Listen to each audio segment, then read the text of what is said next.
বিএনপির চেয়ারপারসন ও সাবেক প্রধানমন্ত্রী খালেদা জিয়াকে সম্প্রতি ভিভিআইপি ঘোষণা দিয়ে এসএসএফ সুবিধা কার্যকর করে অন্তর্বর্তী সরকার। ২ ডিসেম্বর প্রধান উপদেষ্টা প্রেস উইং থেকে এক সংবাদ বিজ্ঞপ্তির মাধ্যমে এই তথ্য জানানো হয়। ফলে অতি গুরুত্বপূর্ণ ব্যক্তি হিসেবে রাষ্ট্রের সর্বোচ্চ সম্মান ও নিরাপত্তা পাচ্ছেন তিনি। এমন অবস্থায় প্রশ্ন উঠেছে, দেশে ফিরলে তারেক রহমানকেও কি এসএসএফ সুবিধা দেবে বর্তমান সরকার? এ নিয়ে মুখ খুলেছেন পরিবেশ উপদেষ্টা সৈয়দা রিজওয়ানা হাসান। বিস্তারিত জানাচ্ছেন এসআই রাজ। গত ২৩ নভেম্বর থেকে রাজধানীর এভারকেয়ার হাসপাতালে সংকটাপন্ন অবস্থায় চিকিৎসাধীন সাবেক প্রধানমন্ত্রী ও বিএনপির চেয়ারপারসন বেগম খালেদা জিয়া শুক্রবার সকালে উন্নত চিকিৎসায় লন্ডন নিয়ে যাওয়া হবে তাকে। তবে সম্প্রতি খালেদা জিয়াকে রাষ্ট্রের অতি গুরুত্বপূর্ণ ব্যক্তি ঘোষণা করে স্পেশাল সিকিউরিটি ফোর্স নিরাপত্তা সুবিধার সিদ্ধান্ত নেয় অন্তর্বর্তীকালীন সরকার। ঘোষণার পর মঙ্গলবার দুপুর থেকেই এভারকেয়ার হাসপাতাল এলাকার নিরাপত্তায় নিয়োজিত আছেন এসএসএফ ও পিজিআর সদস্যরা। আমি বুঝি নির্মাণের শিল্প, সালাম স্টিল বোঝে ডিউরেবিলিটি। সালাম স্টিল, মোস্ট ডিউরেবল স্টিল। এদিকে সরকারের এই সিদ্ধান্ত ঘোষণার পর প্রশ্ন উঠেছে যে খালেদা জিয়ার ছেলে ও তার দলের ভারপ্রাপ্ত চেয়ারম্যান তারেক রহমানও দেশে ফিরলে তিনিও কি এসএসএফ এর নিরাপত্তা সুবিধা পাবেন? যদিও তারেক রহমান ঠিক কবে দেশে ফিরবেন তা এখনও নিশ্চিত নয়, কারণ সম্প্রতি তিনি নিজেই ফেসবুকে স্ট্যাটাস দিয়েছেন যে তার দেশে ফেরার বিষয়টিতে সিদ্ধান্ত গ্রহণের সুযোগ অবারিত ও একক নিয়ন্ত্রণাধীন নয়।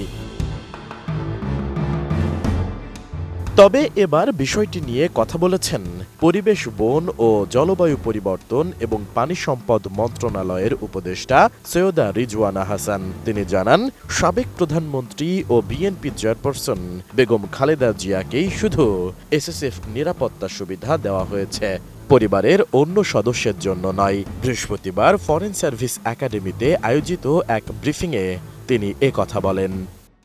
এটা গেজেট একটা হয়েছে, এখনো পর্যন্ত এই সুবিধাটা কেবল বেগম খালেদা জিয়াকেই দেওয়া হয়েছে। এছাড়া অন্য প্রসঙ্গে সৈয়দা রিজওয়ানা হাসান বলেন, গণপ্রতিনিধিত্ব অধ্যাদেশে দুটি ক্ষেত্রে সংশোধনী আনা হয়েছে। পোস্টাল ভোট সাধারণ ভোটের সঙ্গে একই সঙ্গে গণনা এবং একাধিক সিল থাকলে সেই ভোট বাতিল বলে গণ্য হবে। তিনি বলেন, পুলিশ কমিশন অধ্যাদেশ পাশ হয়েছে। পুলিশকে জনবান্ধব করতে এ কমিশন সরকারকে সুপারিশ করবে। এই পুলিশ কমিশন গঠনের আমাদের উদ্দেশ্যটা হচ্ছে পুলিশকে জনবান্ধব, জনমুখী করা। এই কমিশন সরকারের সাথে মিলে কাজ করবে, পুলিশ যেন প্রভাবমুক্ত হয়ে কাজ করতে পারে সেই ব্যাপারে কি কি করণীয় এই বিষয়ে এই কমিশন সরকারকে সুপারিশ প্রদান করবে। পুলিশ যাতে মানবাধিকার সংবেদনশীল হয় সে বিষয়ে পুলিশের আধুনিকায়ন কোথায় কোথায় দরকার, কি ধরনের প্রশিক্ষণ দরকার, এগুলোও তারা চিহ্নিত করবে। এদিন প্রধান উপদেষ্টার সভাপতিত্বে উপদেষ্টা পরিষদের বৈঠকে এ অনুমোদন দেওয়া হয় বলেও জানান তিনি। এ সময় উপস্থিত ছিলেন প্রধান উপদেষ্টার প্রেস সচিব শফিকুল আলম, উপপ্রেস সচিব আবুল কালাম আজাদ মজুমদার।